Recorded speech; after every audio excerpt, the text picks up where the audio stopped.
আপনারা দেখছেন আমাদের পিছনে কিন্তু অসংখ্য লোক রয়েছে, তারা কিন্তু তাদের অনেকেরই কিন্তু ঘরবাড়ি পানিতে তলিয়ে গেছিল বন্যার পানিতে। আপনারা জানেন এই মুহূর্তে যিনি এই এখানে চাল বিতরণ করতেছেন, আসলে 100 জন মানুষের মধ্যে এখানে তারা চাল বিতরণ করতেছেন।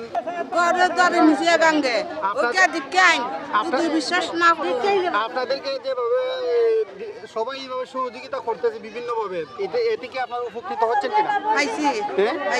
আপনাদের মানে লাভ হইতেছে? আচ্ছা আচ্ছা, তো কি হয়েছে আপনার বাড়ি ঘর ভেঙে গেছে?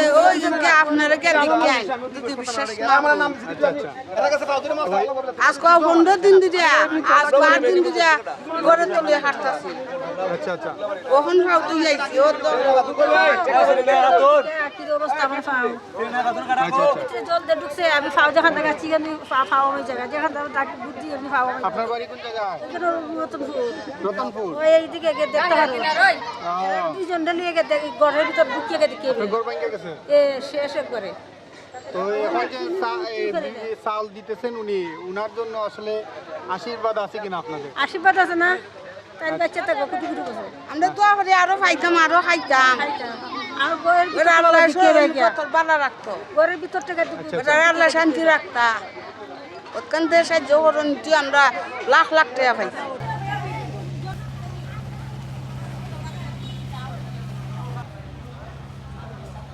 তার নাম হলো আবুল খায়ের মিয়া। সে বিদেশ থেকে বন্যার্থ যারা পানির তলে আছে বা পানির কারণে ক্ষতিগ্রস্ত তাদেরকে সাহায্য করার জন্য সে 10 বস্তা চাউল পাঠাইছে। তার বাপ হয়ে কেন আইসন, তারা বিভিন্ন জায়গা নোহালি বিভিন্ন জায়গায় পাঠাইছেন মানুষের এই বিপদের সময় সাথে থাকার জন্য। তাই বিদেশ থেকে এই চাউলগুলা আপনারা পাঠাইছেন। যারা ওই চাউল নিবা, যারা ওই ভাইবা শান্তি শৃঙ্খলার মধ্যে নিবা আর দোয়া করবা। সে আমরা এক বিদেশি ভাই, সে তো আমরা ভাই না নি, তার বাবা ওইখানে উপস্থিত। আল্লাহ পাক যাতে তারা রুজি রোজগার আরো বাড়াই দিন, আরো যাতে উনি আমাদেরকে সাহায্য সহায়তা করতে পারবেন। আজকে কেন উনি যেহেতু জন্য চাউল দিব, তো মনে হয় 20-50 জনে চাউল দিব, এটা তো আমাদের জন্য একটু 100 জন উনি চাউল দিব, আমরা লোক একটু উপহার না নেই, উপহার না। আমরা সবাই দোয়া করতাম না নি, আমরা সবাই তার লাগে দোয়া করতাম আল্লাহ পাক রব্বুল আলামিন যাতে তারা আরো রুজি রোজগার তৌফিক দান করে, আর সে যাতে তার শরীর স্বাস্থ্য ভালো রাখে, এটার জন্য আমরা দোয়া করতাম না নি। আর এগুলো শহীদ মিনার, শহীদ মিনার কেউ জুতা লিয়ে উঠবা না, সবাই নিচে খাড়া থাকবা। এরা একজন একজন করে চাউল দিব, নাম লিখে রাখছেন, নাম অনুযায়ী তারা চাউল দিব, লুয়ে চুপ সাজাই করা, ঠিক আছে?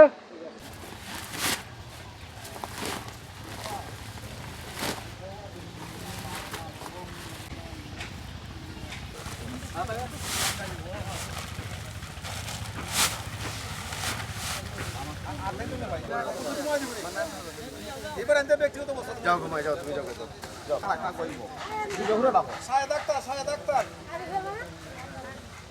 আপনারা যে এই যে বন্যার্থদের পাশে এইভাবে মানে দাঁড়াচ্ছেন, আপনাদের যা আছে তা দিয়ে যে মানুষকে আসলে বিভিন্ন জায়গায় এইভাবে সহযোগিতা দিয়ে যাচ্ছেন, এই বিষয়টা আপনার কেমন লাগছে? ভালো আছে, এটা আমার খুশি বিষয়। আমার ছেলে সেইটা আমার আন্তরিক খুশি বিষয়। ওখানে দোয়া করতো আমার ছেলের লেগে।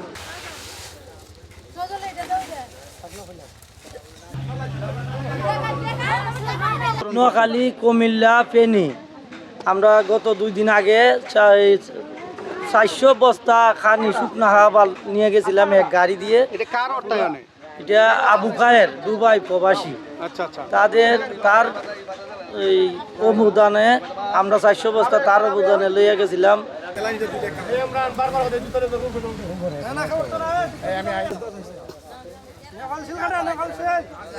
আমরা 10 নম্বর মিরাশি ইউনিয়নের ফায়ার ভাই আবুল ফায়ার ভাই, এখন তাই দুবাই প্রবাসী। এখন কিতাব আমরা এলাকা যত বন্যায় অনেক মানুষ ক্ষতিগ্রস্ত হিসাবে এই যারা গরিবগুলো আছে এরা বাড়ি ঘর নিয়ে গেছে বন্যায়, এরা ফায়ার ভাইয়ে আমরা এখানে 10 বস্তা চাল হয়েছে বিতরণ করিয়া প্রায় 100 জনকে। এখন আমরা এই জায়গাতে হয়েছে উনি ফেনিও দিচ্ছে, এরপরে সিলেটতে হয়েছে। আমরা সবাই দোয়া করতেন। অত্যন্ত কৃতজ্ঞতার সহিত স্মরণ করছি ভয়ের বাইরে, যে যিনি আমাদের এই আমরা ইউনিয়নের প্রায় 100টা ফ্যামিলিরে উনি ত্রাণ দিয়েছেন। আসলে কতটা কষ্টে আছে বানবাসী মানুষ যারা ছিল তারাই বুঝতে পারবে। আমি পাশাপাশি ধন্যবাদ জানাই খাউসর বাইরে, খাউসর বাইরে বিশেষ করে খাউসর বাইরে অনেক ধন্যবাদ। খাউসর ভাই আমাকে ইচ্ছাকৃতভাবে বলছে যে কিছু গরিব মানুষের নাম দেওয়ার জন্য। আমি সবার যাচাই বাছাই করে আমি 50টা নাম দিয়েছি তাকে। ওনাকে আমার 9 নম্বর ওয়ার্ডবাসীর পক্ষ থেকে ওনাকে ধন্যবাদ জানাই। উনি আমাদের 50টা নাম দিয়ে সহযোগিতা করেছেন। আমি আর বিশেষ করে চাচা, এই চাচা আল্লাহ আমরা মহান রাব্বুল আলামিনের কাছে দোয়া করি আল্লাহ যেন প্রবাসে খয়ের ভাইকে যত বালা মুসিবত আছে পবিত্র শহীদ মিনারে দাঁড়িয়ে কিন্তু এখানে চাল বিতরণ করা হচ্ছে। আপনারা জানেন টাকা সহ অনেকেরই আছে, কিন্তু মন মানসিকতা সবার নাই। আবুল খয়ের ভাইয়ের মতো অনেকেই আছেন, অনেক টাকাওয়ালা আছেন, কিন্তু এই মন মানসিকতার প্রয়োজন। খয়ের ভাই বন্যা দুর্গত অসহায়দের পাশে দাঁড়িয়েছেন, এটা অনেকটা বড় মন মানসিকতার পরিচয় দিয়েছেন। খয়ের ভাইয়ের মতো অনেকেরই টাকা পয়সা আছে, কিন্তু এই মন মানসিকতা হয় না। আজকে যাদের পাশে দাঁড়িয়েছেন, আজকে জানেন যাদের বাড়ি নেই, গড় নেই, কোনো কিছু নেই, তাদেরকে উনি সাহায্য করছেন। এটা কোনো যারা নিচ্ছেন তাদেরকে চেয়ারম্যান সাহেব বলে দিচ্ছেন এটা কোনো সরকারি অনুদান নয়, একমাত্র এটা ব্যক্তির অনুদান, ব্যক্তির জন্য দোয়া করার জন্য। আমরা দোয়া করি, আমরা এলাকার বাসীর পক্ষ থেকে, মিরাজ ইউনিয়নবাসীর পক্ষ থেকে খয়ের বাইরে যেন আল্লাহ খামাই রুজির মধ্যে আল্লাহ যেন আরও অনেক বরকত দান করেন, এবং খয়ের বাইরের মতো যেন প্রত্যেকটি প্রবাসী যেন এই অসহায়দের পাশে দাঁড়ায়।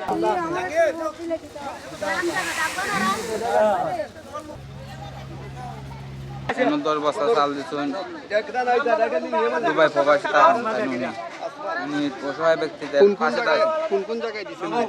নোয়াখালী ফেনী, এরপরে তোমার 2-3 জায়গা দিছি। আমি যাইতে পারি নাই, আমি লোকদের পাঠাইছিলাম, এরা গেছিল। মেলাও ভালো করে মেলাও।